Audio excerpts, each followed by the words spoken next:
कम नहीं रहेगा। जो लड़बे नहीं किया उसका तो आबादी रहबे करेगा बेसी। अब सब कह रहे हैं क्षत्रिय 5% है तो 7% है। बलिदान हो गया, बलिदान हम किए, आरक्षण का लाभ मिल रहा है दूसरा को। हम लोग आर्थिक आधार पर आरक्षण का लाभ का मांग कर रहे हैं। हमारे राष्ट्रीय अध्यक्ष महेंद्र सिंह तंवर जी 3 बार हिंदुस्तान में रथ यात्रा निकाले, पूरे देश का भ्रमण किए रथ यात्रा निकाल के, हर स्टेट में गए। उसी का परिणाम है कि ईडब्ल्यूएस जो 10% मिला, उसी का परिणाम है।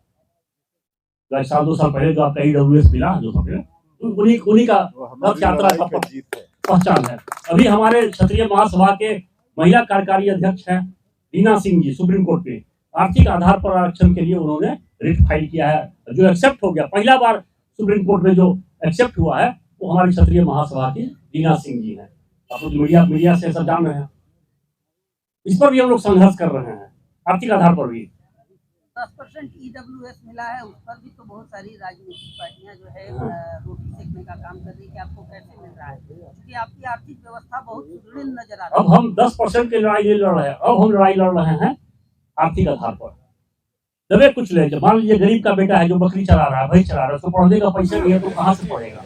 उसका लाभ जो है कौन ले रहा है? आईएएस का बेटा, आईपीएस का बेटा, सांसद का बेटा, एमएलए का बेटा, पूंजीपति का बेटा जो है जातीय जो आरक्षण मिला हुआ है उसका लाभ ले रहा है। गरीब का बेटा कहाँ लाभ ले पा रहा है? तो बकरी चला रहा है गाँव में। इसीलिए आर्थिक आधार पर आप लोग मीडिया बंदी हाथ जोड़कर निवेदन है कि आप लोग इस संघर्ष में साथ दीजिए। जो गरीब तबका दबे कुचले, सही रूप से दबे कुचले हैं, उनको उठाया जा सके।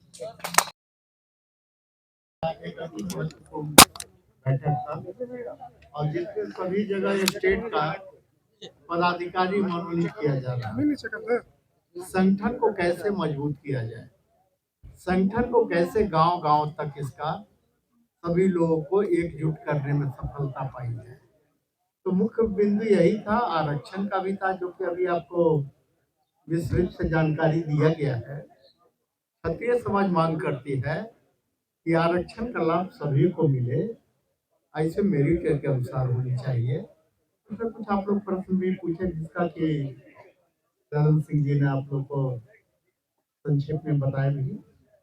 मेरी शुभकामना है और क्षत्रिय समाज का सबसे पहला चीज है कि आज जो एजेंडा है मीटिंग का, उसमें कैसे हम लोग गांव में, प्रखंड में, पंचायत में, जिला में संगठन को विस्तार कर सकते। इसलिए एक निर्णय हो रहा है कि जो भी पदाधिकारी स्टेट के हैं उसको हम लोग हर जिला में 1, 4, 5 व्यक्ति का टीम बनाकर और भेजा जाए, जो कि उस जिला में संगठन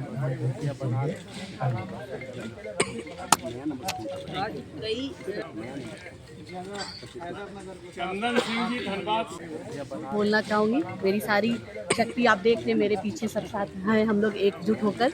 और आज का जो बैठक में बहुत महत्वपूर्ण है, क्योंकि हमें संगठन को कैसे आगे बढ़ाना है इस पे चर्चा करनी है।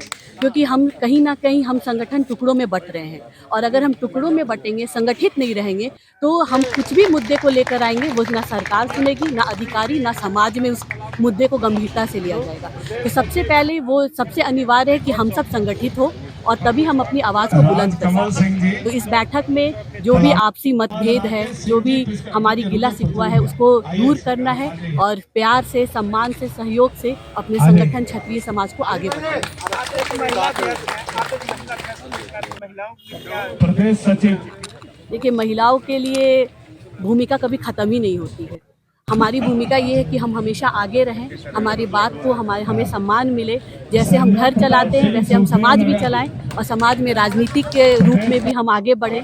ज़्यादा से ज़्यादा महिलाएं राजनीति में आएँ, और क्योंकि जब हम समाज से जुड़े हुए हम लोगों की परेशानी को समझेंगे, तब हमारे पास पावर रहना चाहिए। जब तक हमारे पास पावर नहीं रहेगा तब तक हम कुछ भी समाज में बदलाव नहीं ला सकते। तो मैं ये हमेशा अपनी महिलाओं को बोलती हूँ कि आप सब जिस क्षेत्र में भी है आगे बढ़िए।